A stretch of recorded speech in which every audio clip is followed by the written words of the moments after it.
welcome back to another video. This really popped when I saw it. That to me is a monster increase. Again, this book got hot. This book is ready to go higher. So let's jump right into it. We are back today with another statue review from Diamond Select Toys. Without further ado, let's get into the review.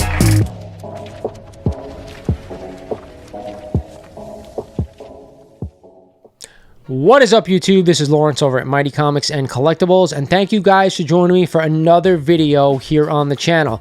Today, of course, we're going to be talking about the things that we absolutely love about our hobby, 8 specifically for me. But before we get into it, like always, I remind you guys, if you're not a current sub of the channel, do me a favor, hit that sub button. By the time I think this thing airs, we're going to be close to 7,000 subs, or maybe just a hair shy, and we're giving away 2 awesome things. But also, I need you to smash that like button for me, guys. It is so freaking important. And lastly, if you guys are looking to sell your collection, we of course are looking to buy them. Check the description of this video for my contact info. Drop me an email, let me know what you got if you want to sell. With that said, let's get into this one. So I'm going to start off with a wild one. I'm going to say big screen adaptations of our favorite characters. Now, I personally have been lucky being a Spidey and Batman fan. There's been many iterations that we've seen on the big screen as well as small. We've had 3 Spider-Men, a bunch of different Batmen, but when I was a comic collector and a reader growing up as a kid, I could only wish and dream of seeing these characters on screen and actually brought to life. My first experience was, of course, Superman, the original movie with Christopher Reeve, and it's still to this day is one of my favorite superhero movies of all time. I get excited just thinking about it every time I see it on TV, if it ever shows up, or possibly even on my Apple TV, just streaming it. It is just a callback to when I was a kid, and absolutely reminds me why I absolutely love this hobby, and makes me remember stories I read as a kid as well. So seeing your favorite character brought to life on the big screen, those adaptations, they are so important. It's what drives this hobby for me, and I think a lot of us out there.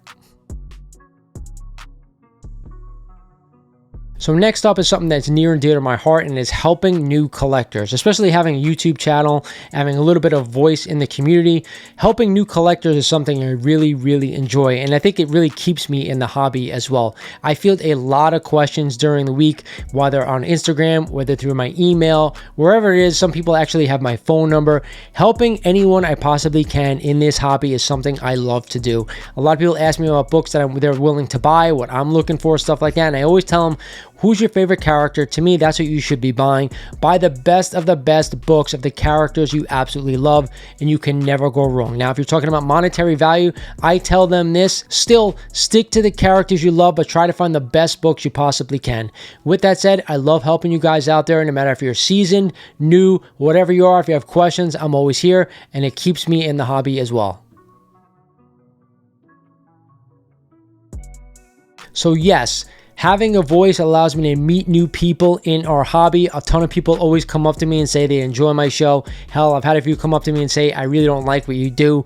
Regardless, I have a lot of newfound friends in this community. A bunch of people I talk to every day. And of course, I'm still meeting new people who I see at shows who I've never met before. It is such a blast meeting new people who enjoy the same things as you do. And to me, that's what this hobby is about. A lot of people out there, they read books. A lot of people out there, they collect books. But when we all come together, we share that same goal, in that we love collecting and reading comic books. We come back to the same characters that drew us to this hobby in the first place. So meeting new people, getting to know them, talking about stuff we love, you can't get any better than that. So let's expand a little bit on what we just talked about, and let's talk about daily interactions I have with everyone out there in the community.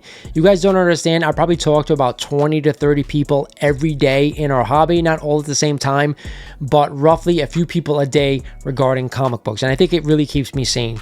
We all have things that are going on in our lives, right? Things with our family, things with our jobs, probably things that not a lot of people know about. So having something to talk about with commonality with other people out there in the community is really important to me, right? It kind of keeps me from going nuts at times. We all have responsibilities, and this, of course, is not a responsibility, so it kind of brings everything back into perspective just a little bit. So I really appreciate that. I love talking about comics, love talking about prices, I love talking about favorite storylines and things that we love, things that we found at shows. It's just, it never ends, right? And it just takes your mind off of other things. So I am so appreciative of that, just the friendships that I've made throughout the years through this community. I can't express my thanks enough. So I really love that about this hobby. You know, something that I really love is finding rare books out there when I go to shows, at my LCS, anywhere, whether I'm digging into an antique shop now that I'm doing, if I'm looking through somebody's collection, whatever it is, man, when I find a super rare book, whether I'm buying or not, I love to see these things in person, okay? So you guys know I have a couple of really rare things like a Tech 31, a Superman 1, but they don't have to be massive keys. You know, they could be newsstand variants of something. We talked about Era comics. Seeing those for the first time could be a really exciting thing. I love seeing things that not everybody gets to see. You may live in a part of the country where you don't get to see these things that often. Fortunately for me, I live in New Jersey, so I'm always at shows in Jersey, New York, Pennsylvania, Connecticut, stuff like that. So I get to see a lot of the great things that maybe some other people can't. And I love talking about the history of some of these books. You guys know I talk about a lot about the history of comics, especially the art. So to me, it's something I really love about this hobby. So being a part of something, I think it's something that everybody should experience in their life. A lot of people have hobbies. A lot of people have maybe sports they do. It doesn't have to be anything with collecting, but being a part of something, whether it's a family, whether it's a friendship, whether it's a team if you're involved in sports, or maybe groups of activities, stuff like that if you're maybe a little bit younger.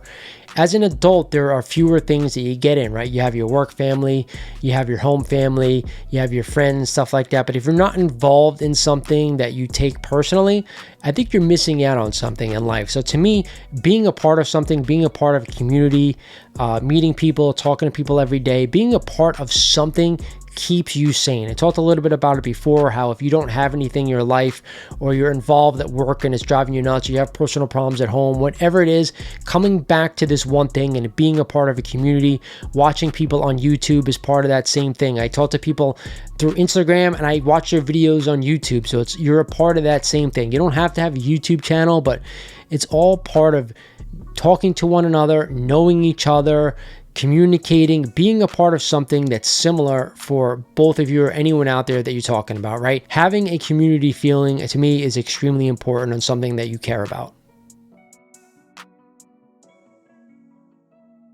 Now, how could we forget deals on comics, especially key comics, right? You get no greater feeling in this world if you're digging through a short box or a long box, or you see a book on a wall, whether at a show or your LCS, wherever it is, could be your buddy's house, and you want to buy that book and it's ridiculously underpriced. You get like the greatest feeling in the world. To me, when I see a Silver Age ASM key and it's underpriced or undergraded, holy shit, that is the best feeling you could possibly get. My God, when I got my ASM number 1 and I paid like $2,200 for it, I know it's missing a back cover, but to me, to find an ASM number 1 that looked as good as that, it was a no-brainer for me. To buy that book for what I got it for, I almost did backflips. Back in the day in 2018 or so, I was finding these books left and right, and that's what really got me back into the hobby. Finding keys for great deals. We all love it. We all want to do it, and we continually do it. That's why now I'm buying collections, because I want to get books at decent prices, whether I want them for myself or not. Regardless, if I can pass them on to fellow collectors, that's still awesome to me because I'm helping other people out. You guys, I mentioned that earlier in this video. I like doing that stuff. So finding great prices on keys, there is no better feeling in this hobby. So the last thing I want to talk about is nostalgia, right? Why do we all collect comics? Why do we love these characters? Is because we remember a simpler time in our childhood. At least for me, that's how I feel, right? I remember reading Spider-Man when I was a kid. I remember watching the cartoons. I remember collecting Masters of the Universe when I was a kid. All these things. I don't collect just comics. I collect Masters of the Universe. I collect toys. I collect cards. You guys know I do Garbage Pail Kids. All that stuff is nostalgia. All that stuff brings me back to a better time in my life. I shouldn't say better because my life is decent right now. I can't complain outside of a few things here or there. I got a great family. I have great friends. All that stuff. I've met a lot of great people, whether in this community or not, but these comics and these things that we're seeing now with movies and toys and everything that comes to life and everything comes together with this hobby, it all calls back to when we were a kid. Simpler times and the things that we love. I was lucky. I grew up in the early 1980s where, to me, I think that's the best time ever to grow up. I mean, we had everything in life. Everything, you didn't have to worry. You could walk down your street. You could walk to the next town. You didn't have to worry about getting kidnapped. You didn't have to worry about all the stupid shit that we have to worry about right now. So the nostalgia factor regarding comics, it brings me back to my childhood, and that's what keeps me here, right? That's the biggest thing to me why I love this hobby, is because I get to remember the great times that I had growing up. So that's it for this one, guys. It's a bit of an emotional video for me because I want you guys to ask yourself, why are we here? Why do you do the things that we do? Why do you collect comic books? Why do you read comic books? Why do you have an attachment to your favorite character, whoever he is or she is? Why do we do it, right? For me, it's a sense of community. It's a sense of belonging to something. To me, it's seeing my favorite characters brought to life and bringing me back to a point in my life when I was a kid where I absolutely loved what I did. Every day was a joy. Every day I didn't have to go to work. Every day I got to play with my figures or anything like that, right? I loved being a kid. And even as a 40-something-year-old right now, it's a callback to that time. And I still, to this day, I think I'm like a 16-year-old boy at times. My wife doesn't like it, but you guys know what I'm saying. I hope you guys enjoy this video. I have a lot of love for this hobby. And like always, I will talk to you guys soon.